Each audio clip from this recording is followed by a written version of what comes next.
Living with a narcissist is not a walk in the park.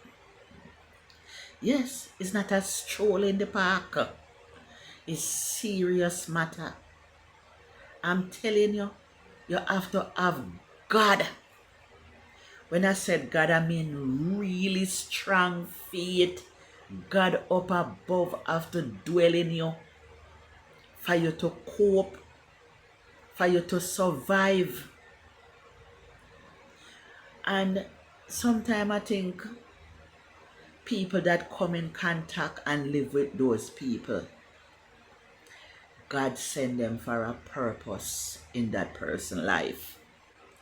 To teach them how to love, teach them how to have empathy, teach them how to forgive, teach them how to deal with people. But sadly, them not going to change. Them not going to change. Because first to comment, them not believe in a God. They will say they believe in God because you say it. But deep down, them have a doubt. Deep down, them not believe totally in God. If you are a person that believe in God and you have strong faith and powers in God, you're a real child of God and God is using you. Yes, you can manage them. You can deal with them. Because you see things ahead. You are so spiritual. You have discerning spirit. You see the thing before it happens. They themselves, the narcissists, tell you that you see too much. You know too much. Everything you see, nothing no pass you. Because what? Them can't hide from you. No matter how them try to hide, you're one step ahead of them. If it's cheating, you know before it happens. And you see signs, you see things. Because them leave things lying around where you can see. Sometimes you hear a phone call, all manner of things. Sometimes them themselves I tell whosoever that they are doing it and you overheard. Because nothing no pass you when you are hear from God. You know everything. So the narcissist people, them fear you. They don't like to be around you because you see everything, you know everything. They are very uncomfortable around you. But somebody telling you about them is totally different from you living with them.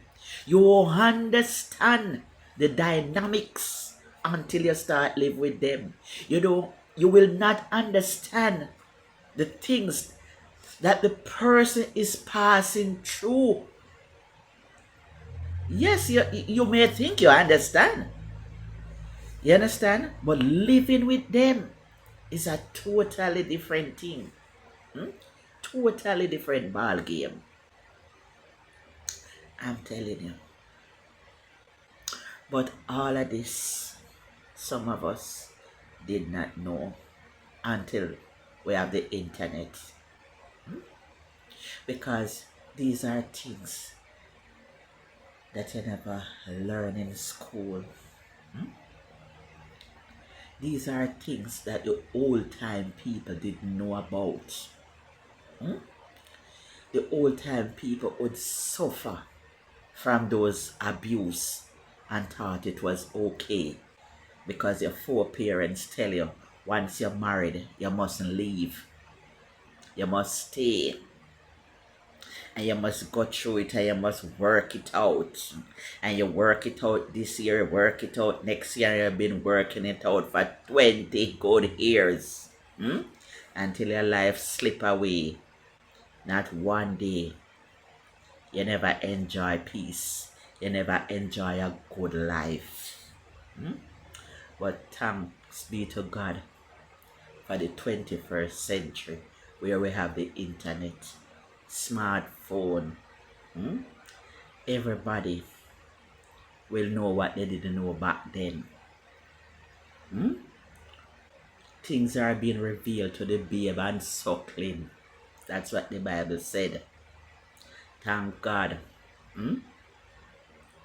Because back then, our old foreparents endure so much that we now don't have to endure.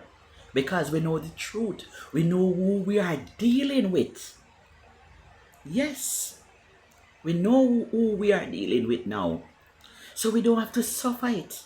We don't have to bear it. We don't have to undergo it. You can move out. You can leave. You can run away. Whatever you choose to do, you don't have to stay.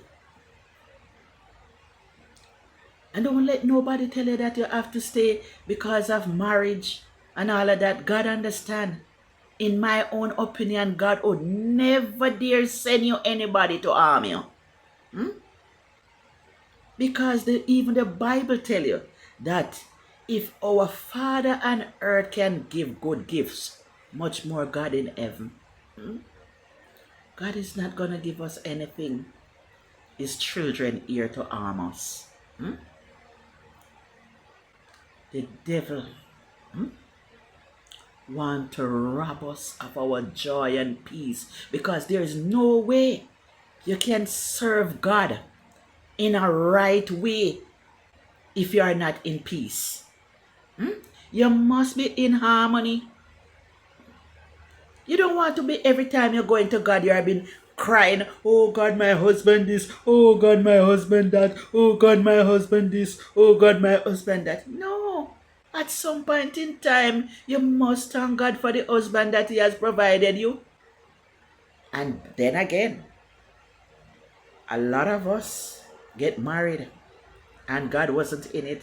God didn't choose that partner. We have to understand that too. And once God didn't choose that partner, you have to split. Yes, that's in my own opinion.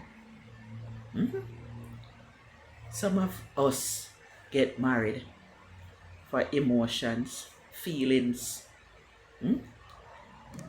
going abroad, money, financial stability, all manner of things people get married for. And no God no in a hit. No God no in a hit.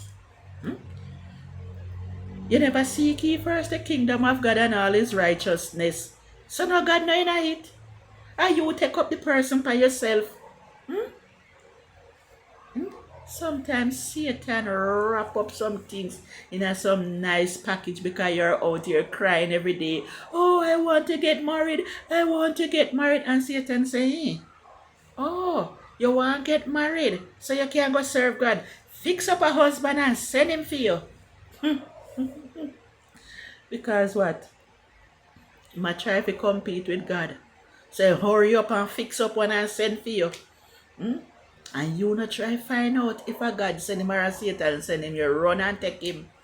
And it have to mash up. Yes, it can go on. So you have to be careful in this life who send your partner. If you choose him or if a God choose him for you. Okay? Alright.